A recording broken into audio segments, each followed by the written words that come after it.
Welcome to the hermit. Bangla cinema প্রথম থেকেই অনেক বেশি সমৃদ্ধ। তুমি পৃথিবীর যে কোনো সিনেমা তুলে নাও, দেখবে বাংলা সিনেমা কিংবা সাহিত্য থেকে ইভলভ করেছে। কেউ ডিসএগ্রি করতে পারে, আমি বায়াসড হতে পারি বাঙালি বলে, কিন্তু এখনও যখন ইউটিউবে শর্টসগুলো আসে না, মনে হয় মুভিগুলো দেখে আসি। হাসি যদি সব থেকে ভালো ওষুধ হয়, তাহলে ওই মুভিগুলো এক একটা থেরাপির কাজ করতে পারে।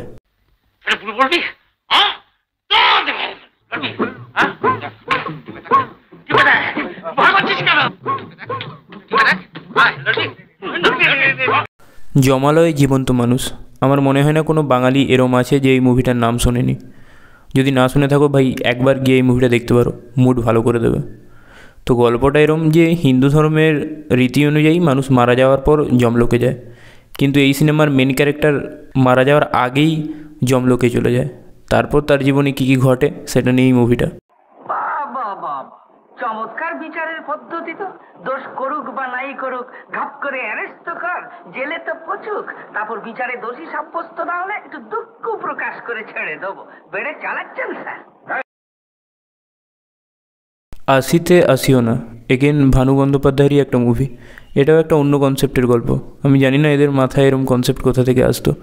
তো গল্পটা এরম যে একটা বৃদ্ধ তার বয়স নিয়ে খুবই আপসেট, ঠিকঠাক খেতে পারে না, ঠিকঠাক কাজ করতে পারে না। তো এরম সময় হঠাৎ সে একদিন গ্রামে যায়, গিয়ে একটা পুকুরে পড়ে যায়, যেখান থেকে উঠে দেখে কি তার বয়স অনেক কমে গেছে। তারপর তার জীবনে কি হয় সেটা নিয়েই গল্পটা। কিছু করছি না গো, এই মাখন দিয়ে একটু বিস্কুট খাচ্ছি। সে তো দেখতেই পাচ্ছি, পেট হড়কে মরে যাবি যে হতভাগা। জন্মে কখনো মাখনের মা দেখেছিস? একে হ্যাঁ কর্তা। মাখনের মা বড় ভালো মুখ গো। সেই ছোটবেলা আমার নুকিয়ে নুকিয়ে কত আসার খাত। মৌচাক, উত্তম কুমার আর রঞ্জিত মল্লিকের স্ক্রিন প্রেজেন্স আর সাবিত্রী চ্যাটার্জির অসাধারণ কমিক টাইমিং, যারা মুভি দেখতে ভালোবাসে তাদেরকে সারা জীবন টানবে এই মুভিটা। তো মুভিটার গল্প এরম ছিল যে একটা ছেলে তার দাদা বৌদির সাথে শহরে থাকে। হঠাৎ তার জুট মিলে কাজের জন্য অফার আসে শহর থেকে অনেক দূরে। সেখানে গিয়ে তার জীবনে কী কী পরিবর্তন আসে সেটা নিয়ে মুভিটা। অনেক সিচুয়েশনাল কমেডির মধ্য দিয়ে মুভিটা শেষ হবে, আর শেষে দেখবে তোমার মুখে একটা হাসি রয়েছে।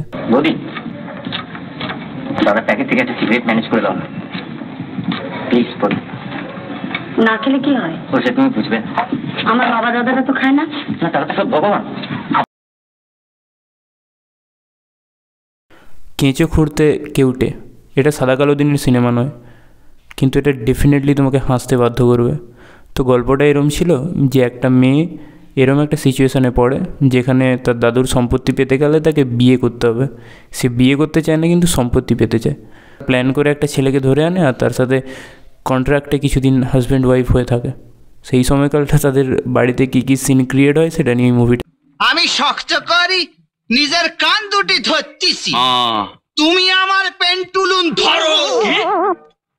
That was it guys. তোমাদের যদি কোনো বাংলা কমেডি মুভি ভালো লেগে থাকে কমেন্টে জানিও। Till then, good by.